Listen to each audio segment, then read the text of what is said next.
Hello, how are you today? Do you want to dive into a book that might just surprise you? Whether it becomes your next favorite or one you might skip? Let's find out what readers are saying about it. Warda, who has 697 likes, says, First read. May 2015 second read. May 2016 third read. April 2017 fourth read. February 2018 fifth read. June 2019 I think this is my most read series alongside Harry Potter and Mistborn. Sixth reread. February 2021 seventh reread. September 2023 Every reread of this book has somewhat differed but nothing too drastic. It's still my least favorite in the series. There's nostalgia involved since this was my first book by Sarah J. Maas. I've become really familiar with these books now. Or maybe I should say attached. It's a great Beauty and the Beast retelling. It's a great setup for the books to come. Especially where Feyre is concerned and her character development. Which is where Maas excels at. I quite frankly hated how loyal Feyre was to her family. Though it's understandable. But it's this level of loyalty without any concern for her own well-being that leads to her downfall. Her loyalty to Tamlin when it came to the events that happened towards the end of the book destroy her. It was uncomfortable to read and see Feyre come to this realization herself. This seems to straddle the line of YA and NA fantasy. Which is why I am assuming the world building feels so lackluster. And at times, juvenile. Amarantha read like a spoiled child. Though she's the villain. I just didn't care for the magic and world building in this book because of how underdeveloped they felt. Thank the stars this improves leaps and bounds in the sequels. Everything improves drastically in the sequels. Khan, first of her name Mother of Bunnies, who has 5,452 likes, says, Clearly I am in the minority here. DNF at 30% because I just got fed up with things moving at a snail's pace and not making sense at all. This was one of the most uncompelling versions of Beauty and the Beast that I have ever read. The writing is nothing outstanding. There was nothing that moved me. I felt Cruel Beauty among other B&B retellings I've read this year and last have done a far superior job at moving me emotionally. Look. I am sure by the end of the book, all the things tie together and everything's just dandy and things will make sense. And I'd be like, ooh. So that's why _______.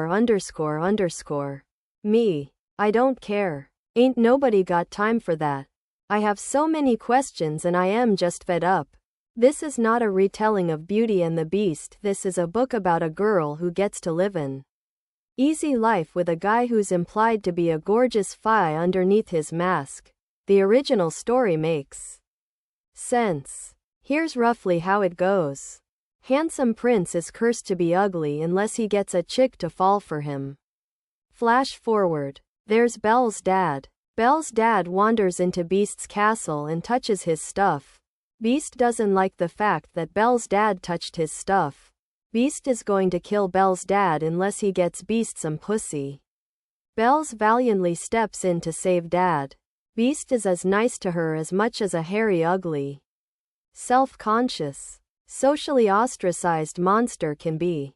Belle is treated like a princess because Beast really fucking needs her to save him and his people before the curse runs out. There's a reason Belle is treated like the queen. Things make sense. They have to learn to trust one another. Things are slowly developed and built over time. There is a hideous beast who is scarred emotionally. And a beauty who needs to look past the exterior. There is a point. Not so with this book. Things are far too easy with this book. Now here's this version of Beauty and the Beast. A retelling that tries to be badass and fails completely.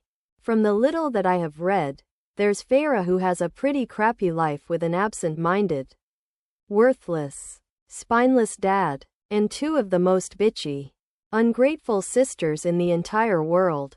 She slaves for them. She hunts food for them. She works her ass off for them. Without her, their family would starve. They don't care. I feel some pity for her. But she acts like so much of a martyr that there's only so much I can take. While hunting one day, Feyre kills a wolf. Well, surprise. Surprise. That wolf turns out to be a fae in disguise.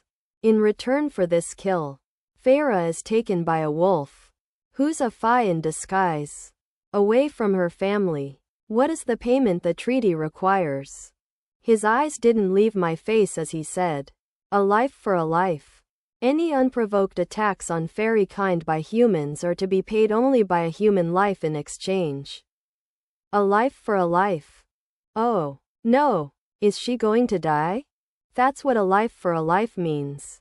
Right? Wrong. Feyre is taken off to magical fairyland to live in luxury for the rest of her life while her family is taken care of back in their little village. Some would say it's unwise to insult a fae in his home. Tamlin ground out. Some would say you should be grateful for me finding you before another one of my kind came to claim the debt, for sparing your life and then offering you the chance to live in comfort. So what? Why? This makes no sense at all. Feyre kills one of their kind, a beloved brother. In exchange, there is absolutely no punishment whatsoever. She gets to live in a fantastically fabulous castle, waited on by servants. She gets beautiful clothes and delicious food. Another useless answer. I dug into my breakfast, savoring each rich sip of tea, and she slipped into the bathing chamber.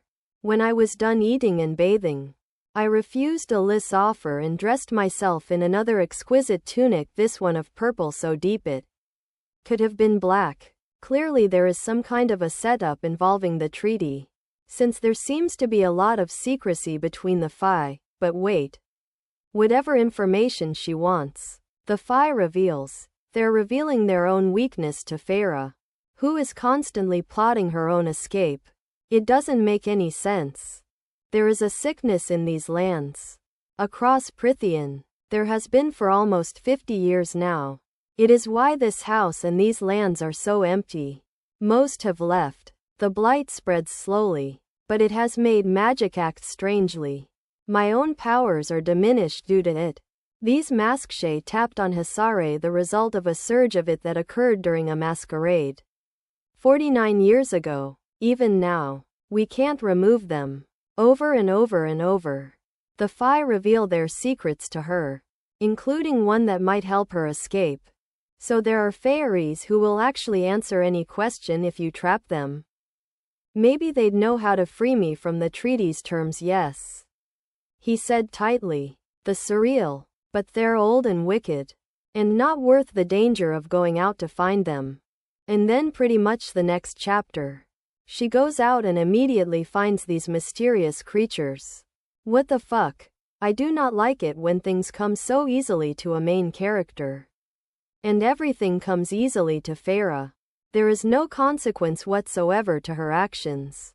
There is no punishment to her deed of killing. The fae are supposed to hate her. It doesn't feel like it. Because she is inconsequential. In fact, they're more of her playmates than her wardens. The fae seem to have no other things to do besides play with her and hunt with her. My morning work was postponed, he said. Indeed, his usual tunic was off, the baldric gone, and the sleeves of his white shirt had been rolled up to the elbows to reveal tanned forearms, corded with muscle. If you want to ride across the grounds if you're interested in your new residence, I can take you and teach her how to read and write, because Feyre cannot read or write. An ironic twist to the Disney Belle's love for reading. I could help you write to them. If that's why you're in here. Feyre is irreverent, ungrateful and insulting to her wardens, in a way that gets her no punishment whatsoever. Do you ever stop being such a prick? I snapped back, deadly. Truly, I should have been dead for that, but Lucian grinned at me. Much better. As I said, I am sure this book improves in the end. But from what I've read, this book makes no sense. The writing is emotionless. The characters are flat, the main character unrealistic, and I do not care to continue. Miranda Reads, who has 1083 likes, says, if you've ever wondered which literary world would be the best to live in, wonder no longer. 'Cause there's a booktube video to answer that. The written review. Update the 6th of December 19. Should I cross the insurmountable TBR? Or reread this series again? I think you know the answer. Here's the original review. Farah is hunting in the middle of the woods to keep her useless starving family alive. Hunger Games. Anyone? A chance encounter with a wolf, who wasn't entirely a wolf, leaves Farah on the wrong end of an ancient treaty. She is forced to go to the fairy realm to live out the remaining years of her human life. No friends, no family, and no freedom. Has anyone ever taken care of you? He asked quietly. No. I'd long since stopped feeling sorry for myself about it. At first, she cannot think of anything but escape. Slowly, but surely, she is swept into the fairy realm, in its magic and intrigue, in its danger and hopelessness, and in its wonder and glory. Spring, summer, autumn, winter, dawn, day, and night, it mused, as if I hadn't even answered.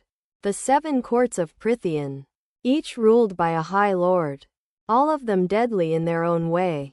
They are not merely powerful, they are power. Farah lands in the Spring Court, which is under a masquerade curse for nearly 50 years. The court is being attacked by all manner of terrible creatures, and there is a blight upon the land. This blight will soon cross to the human realm, threatening everyone Farah holds dear. The first half sucks, but keep reading, there's no way around it. From page 1 to about 200. Farah is annoying and obstinate. I nearly put this book down half a dozen times. It was like reading Red Queen. But there was something about it that kept me interested. And thank goodness for that. Because wow. Seriously wow. Midway through the book, things turned around magnificently. It was like a whole new book.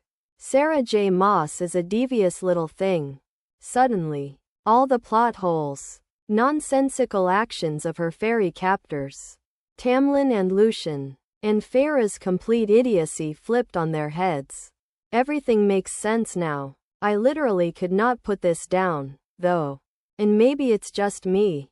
But the Tamlin Farah arc felt a bit rushed, forced. Her constant love declarations really had me questioning their relationship. But then again, I had a friend who accidentally spilled the beans on that one. Without giving any spoilers, I sure hope Book 2 does a complete character shift on you-know-who. Not Voldemort, because I am not pleased with the way the love interest was hinted at during the end of the book. He's such a jerk. Overall, I am amazed by how much effort Sarah J. Maas put into constructing this story. I am this close to rereading the book solely to better appreciate all those little clues that I must have passed over. So, if you pick this up and just aren't feeling it, keep reading. Trust me. The Finer Books Club 2018 Reading Challenge. A book recommended by a friend. YouTube, blog, Instagram, Twitter, Facebook, Snapchat at Miranda_reads. Samantha, who has 1067 likes, says, I cannot remember ever being this conflicted over a book. There are parts of A Court of Thorns and Roses I really loved, but a lot of parts one really hated. I went into this book fully expecting to love it. Beauty and the Beast is one of my favorite fairy tales, and I was interested to see how SJM made the story her own. First off, my biggest problem with this story was Farah as a character. I have never been so irritated. Her character development and personality, for the most part, didn't make sense to me.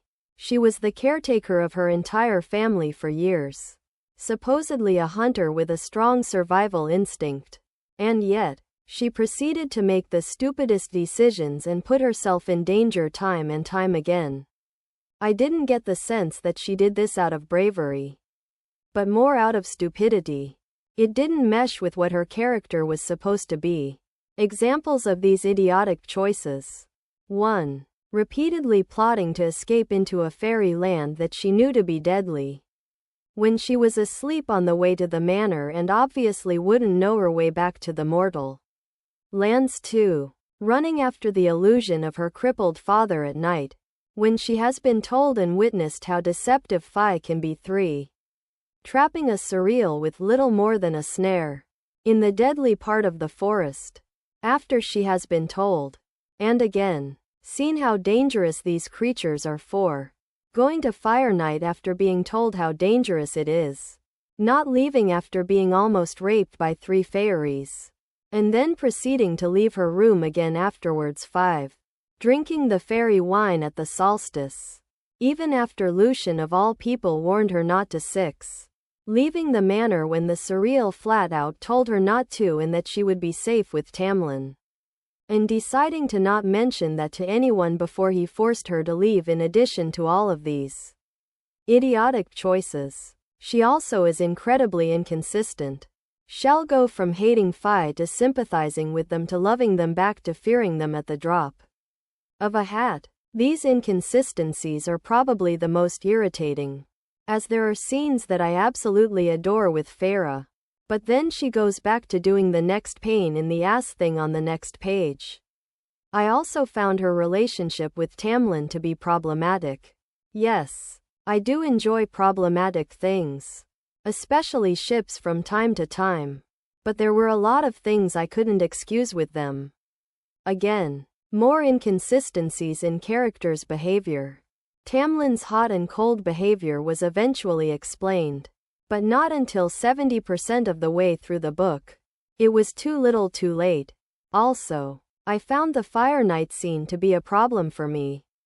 I do enjoy volatile relationships and bad boy characters, but only when we are told from the beginning that one of the characters is bad.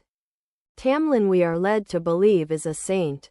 Then he bites her and gets possessive, but all is forgiven the next morning, because he's a nice guy. No, the world building I found to be lackluster in a lot of ways.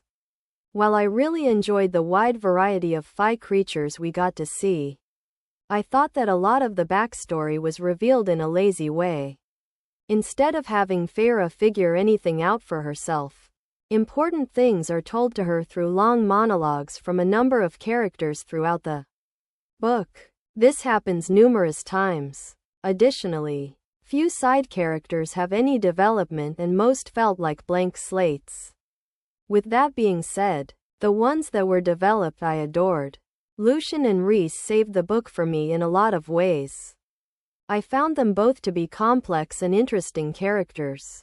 The last 10 to 15% of the book saved it for me. I found the plot to finally be interesting, and I found Farah's decisions in those chapters to actually make sense. A lot of things were set up for future books that have me very intrigued, and I am looking forward to the rest of the series. Many things that I disliked in this book may in fact be remedied due to some of the occurrences in this last small section of the book. Overall, I was disappointed by this first installment. While there were elements I really enjoyed, they didn't make up for the elements I didn't. I am hoping future installments will prove to be better. I will also be doing a full video review and spoiler-filled discussion on my channel in the future.